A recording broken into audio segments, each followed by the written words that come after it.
Sana naman kaya nagpunta tong si Spider-Man.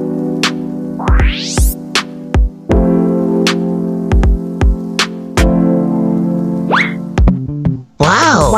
Ang ganda! Spider-Girl pala to. Dito nga kami nagpunta sa Mangantila, Baras, Rizal. Yung Mangantila pala ay Pangasinan word na ang ibig sabihin na ay kain tayo. Kasama ko pala yung mga angels ko nung araw na to. 30 pesos nga pala yung entrance fee nila for viewing. Pero kung kakain ka naman sa restaurant nila, hindi mo na kailangan magbayad. Ipapakita mo lang yung resibo masagar. Ang gandang mag-video dito. Paalisin mo lang muna yung mga nakahara. Kaya, contestant number 1. Contestant number 2, wearing red. Contestant number 3, nanay. Ay, contestant number 4, manager to. Ay, wait. TikTok daw muna sila bago kumain.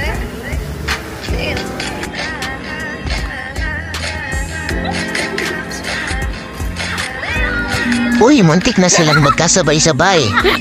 Wait, di pa pala sila tapos.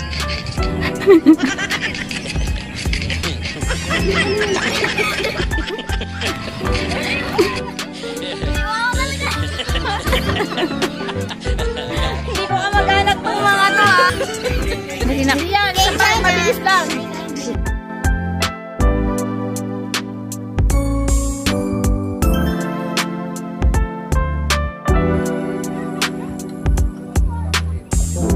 Finally, makakakain na rin kami.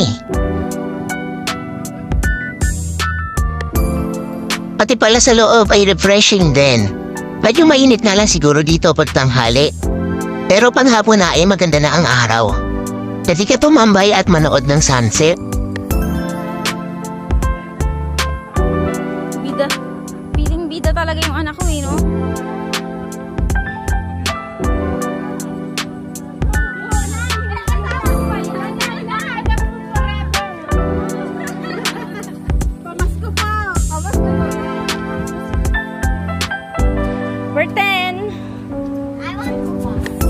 Dito pala kami kumain sa coffee shop nila. Para buhan. Nauna na namin orderin yung cake.